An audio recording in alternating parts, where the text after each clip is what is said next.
Okay, we have read that may you live long. अगर इस तरीके से हमारे पास कोमा में आ जाए, so it is a wish. क्या है ये? एक विश है। गॉड ब्लेस यू,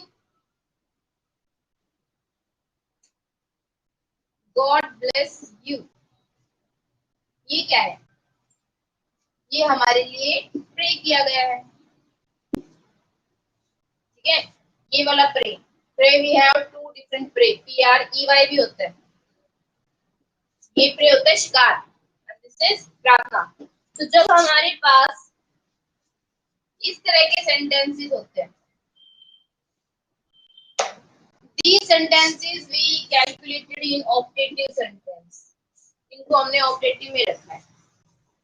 विश और प्रे, जब हम किसी के लिए विश करेंगे या फिर किसी के लिए कोई प्रार्थना करेंगे, तो इनको हम कैसे चेंज करेंगे? ठीक है, देखो पहला है जैसे हमारा सेंटेंस,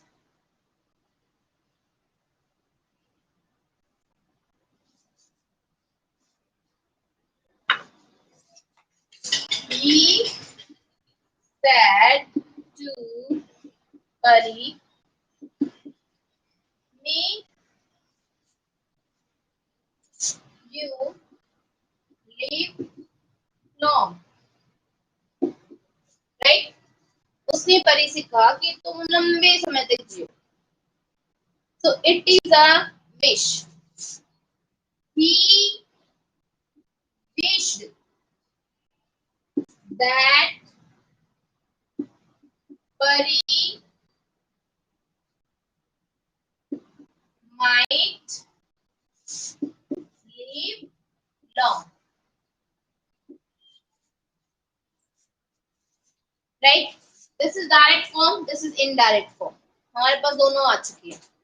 अब ये जो सेंटेंस है, इसके अंदर आपने क्या नोटिस किया कि विश के बाद मैंने बताया था ना, एक्सक्लेमेटरी में एक्सक्लेम विद आता है, तो यहाँ पर विश के बाद सीधा क्या लगाया मैंने? That, he wished that.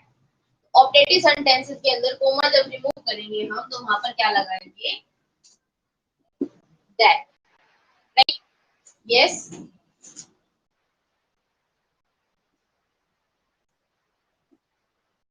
he wished Pari that she might live long.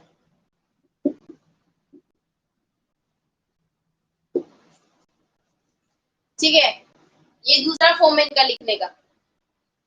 First form इस तरीके से होता है, हम यहाँ पर हमारे पास क्या है? देखो ऑब्जेक्ट हमारे पास परी है, राइट? परी के लिए हम यहाँ पर यू यूज कर रहे हैं। ठीक है, यहाँ पर भी हमने परी को ही संबोधित किया है, तो इसलिए मैंने सीधा परी को ऑब्जेक्ट से हटा के यहाँ का सब्जेक्ट बना दिया। ठीक है, यहाँ पर आपने परी को ऐसे ऑब्जेक्ट ले लिया और उसके सब्जेक्ट की जगह पे आपने शी लगा दिया। डिफरेंस बस इतना ही है।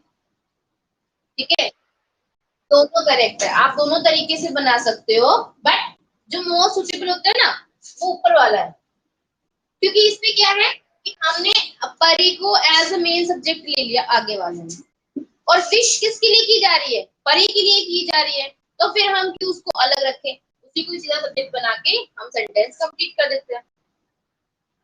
ठीक है, हम विश की बात सीधा दैट लगा के परी को इधर से इधर इस तरफ का सब्जेक्ट बना के सेंटेंस कंप्लीट कर सकते हो। यहाँ पर आपका जो यू है ना, ये यू जो है उसके लिए मैंने परी यूज किया, कि परी की बात हो रही।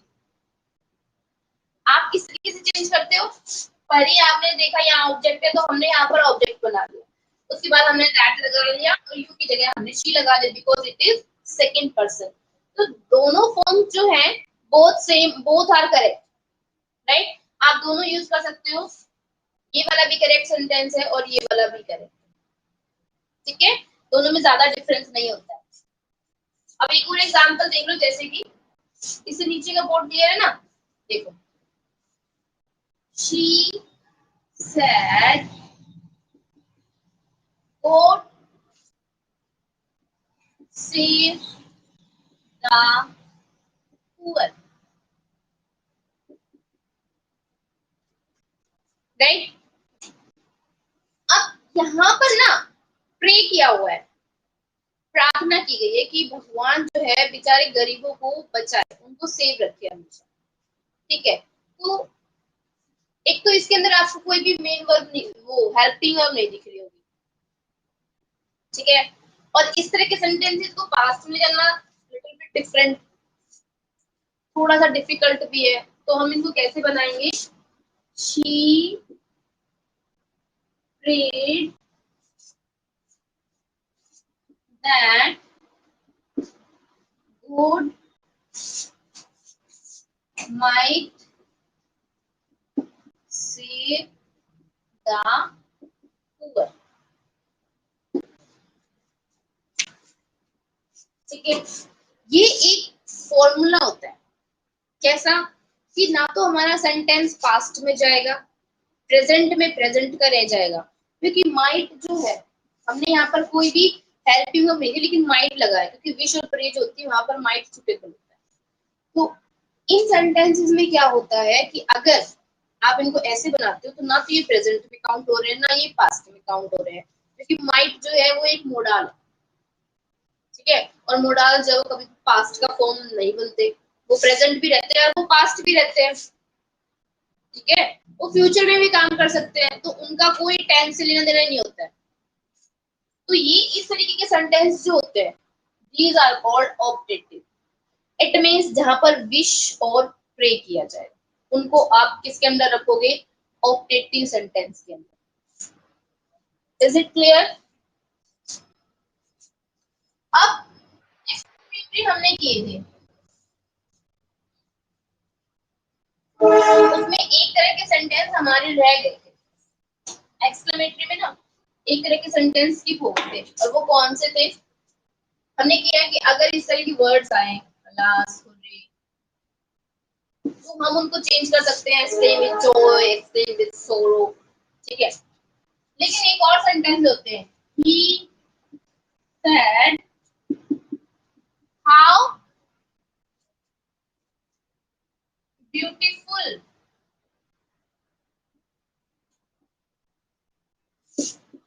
this picture is।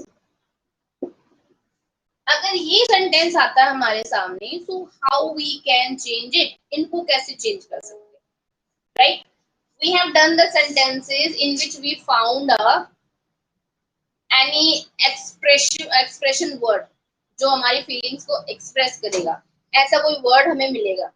But in this form, you are you getting any words that show the surprise? How? ठीक है, आपके सामने कोई बहुत सुंदर चीज है, कितनी सुंदर ड्रेस है, बोलते ना, तो क्या है? हैरानी की बात है। कितनी सुंदर पिक्चर है, वो हैरानी की बात है हमारे लिए, कितना इतना सुंदर है। ठीक है, कितना सुंदर शहर है, कितना सुंदर घर है। ठीक है, तो how is the expression of surprise? ठीक है, तो अगर इस तरह के सेंटेंसेस आएंगे, हाउ वी चेंज इट, कैसे चेंज करेंगे उनको? तो let's see, he sad, sad किसमें चेंज होगा? एक्सक्लेमेटरी है तो हमने इसको चेंज किया एक्सक्लेम। He exclaimed that. ठीक है, he exclaimed that the this picture या फिर that picture,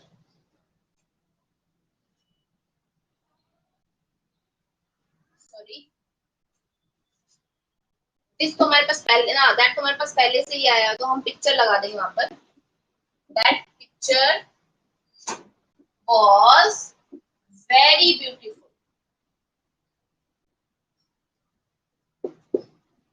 ठीक है, आप लगाओ तो आप लगा सकते हो, लगा के he exclaimed that that picture was very beautiful। Right, अगर ऐसे सेंटेंस हो तो इस तरीके से चेंज करना है। अब ये तो था पिक्चर के बारे में, अगर किसी पर्सन के बारे में,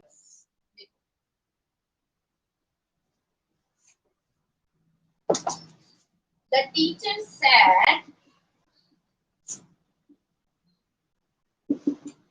how intelligent she is। अगर किसी पर्सन के लिए तो अब ये ध्यान रखना, हाउ वहां पर एक एक्सप्रेशन वर्ड है, यानी कि वो फीलिंग एक्सप्रेस कर रहा है, तो पीछे एक्सक्लेमेटरी होगा, याद रखना, ठीक है। Now the teacher exclaimed that she is a subject here, girl के लिए यूज हुआ है, राइट, एंड थर्ड पर्सन है, third person no change, that she was very intelligent।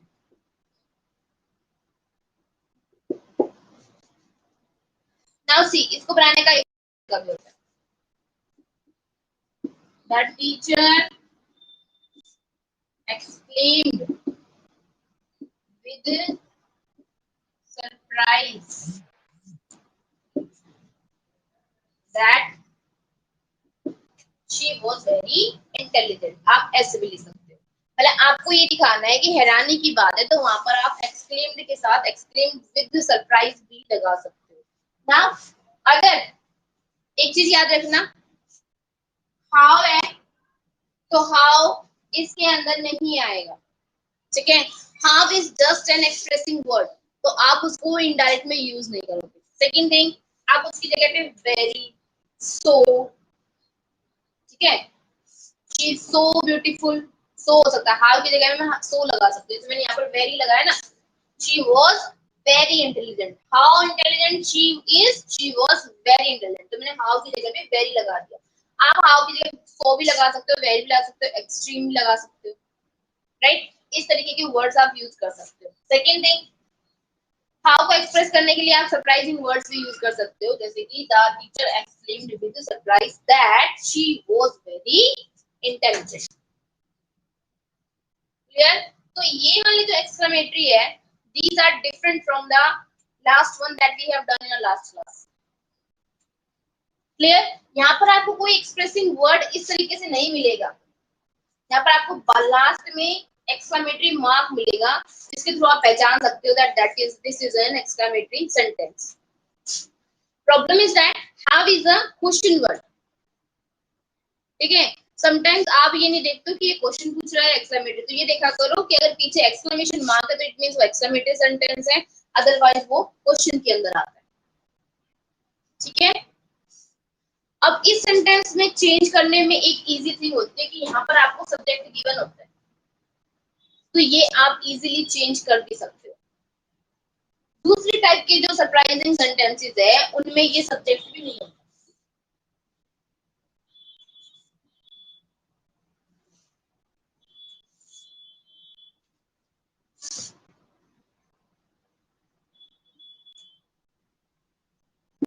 Sumit said,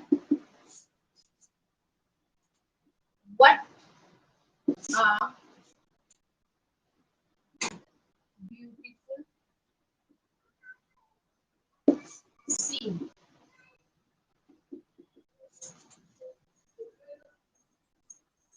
अब इसको कैसे चेंज करेंगे, यहाँ पर ना तो हमारे पास वर्ब है, राइट, और ना ही हमारे पास कोई भी सब्जेक्ट गिवन है, इसको हम चेंज कर ले। ऑब्जेक्ट गिवन है, व्हाट अ ब्यूटीफुल सीन, तो हम कैसे चेंज करेंगे, देखो, Sumit exclaimed that it was a beautiful scene, right?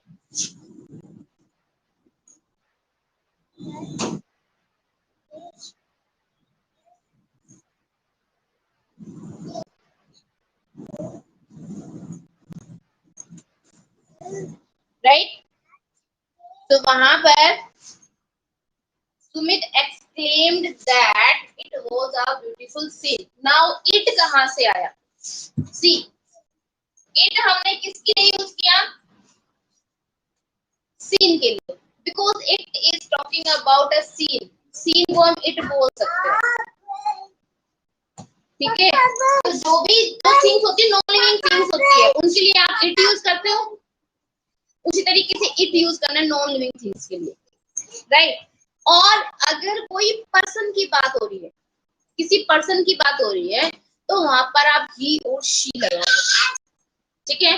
Non living thing animals के बारे में अगर सेंटेंस आया है तो वहां पर आप इट लगाओगे, लेकिन अगर किसी पर्सन के बारे में आया है तो आप वहां पर ही और शी लगाओगे। जैसे कि रोहिणी said what a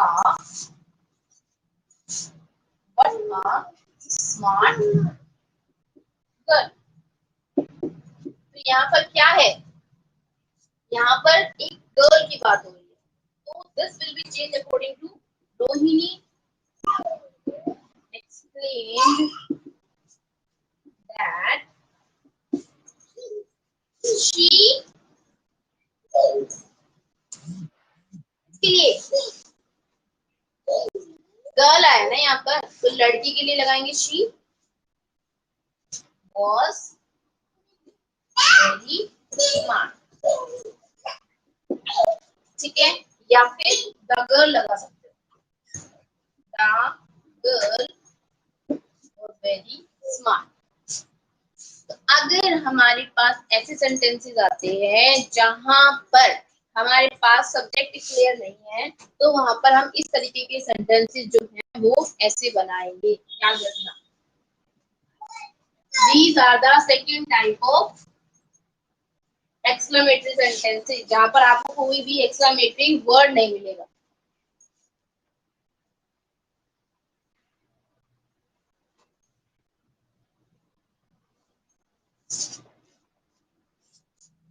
ठीक है, चलो one more example. He said how clever she is। This will be changed it like he explained that she was very clever। ठीक है, I hope this is clear कि अगर हमारे पास ऐसे सेंटेंस है तो उनको हमें कैसे चेंज करना है, ये सभी को समझ में आना चाहिए कि जरूरी नहीं।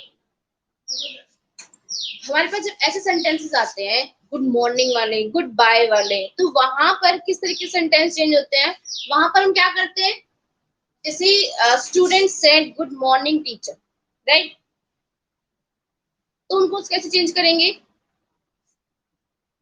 Student wished good morning to their teacher. उनके लिए क्या है, चेंज करने का फॉर्मूला डिफरेंट होता है, सब में सारे रूल्स नहीं लगते हैं, देयर आर सम एक्सेप्शंस, कुछ अलग भी होते हैं, ठीक है। हम कई बार बोलते हैं कि कुछ ऐसे सेंटेंस होते हैं जिसमें हम मना करो, तो किस चीज के लिए मना करना, तो वहां पर हम रिफ्यूज का यूज करेंगे, ही रिफ्यूज्ड, ठीक है। अगर किसी के अंदर और मना करना होता है तो फोरबेड होता है, किसी को अगर बाय करना होता है तो जैसे ये the soldier said good bye friends, the soldier bade good bye to his friends, वो अपने फ्रेंड्स को गुड बाय बोलता है। तो there are some sentences for them we do not follow any rules, उनको हम किस तरीके से चेंज करते हैं अकॉर्डिंग टू देयर सेंस, जिस तरीके से वो चेंज होते हैं हम वैसे उनको चेंज कर देते हैं, ठीक है। सारे सेंटेंसेस में रूल्स रेगुलेशन फॉलो हो ऐसा जरूरी नहीं है, देयर आर समथिंग एक्सेप्शंस, कुछ अलग भी होते हैं। वैसे तो सारे रूल्स के अकॉर्डिंग है, लेकिन कुछ एकाध ऐसे होते हैं जिनमें एक्सेप्शंस काम करते हैं, तो हम वो भी फॉलो करते हैं, ठीक है। ग्रामर में रूल्स से ज्यादा वर्क करती है हमारी sense.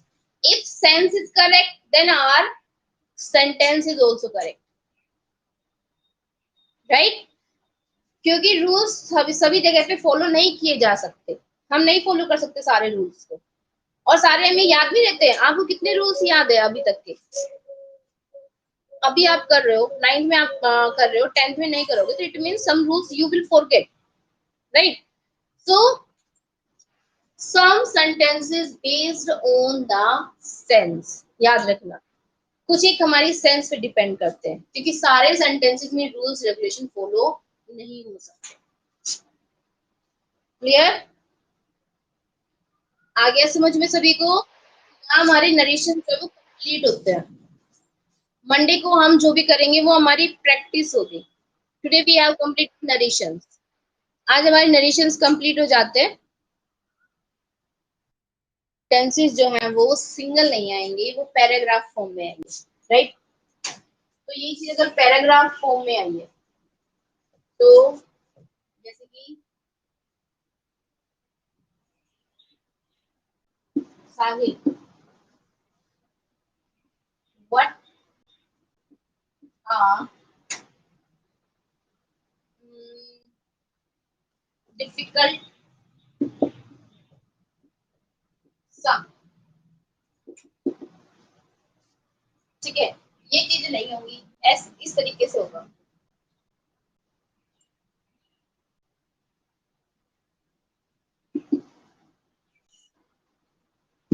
You can solve this easily, ठीक है? अगर हमारे कन्वर्सेशन में यही सेंटेंस आए तो how we would change it? देखो, साहिल, आपको ये पैराग्राफ गिवन होगा, साहिल exclaimed that, then you will found a dash, फिर उसके बाद एक dash given, and so sorry Saurabh replied that, आपको ये ऐसा पैराग्राफ गिवन होगा, आपको क्या करना है, इस पूरी सेंटेंस को चेंज करना है। तो कैसे चेंज करेंगे? Sahil exclaimed that the sum was very difficult. Okay, so I replied that he could solve that easily.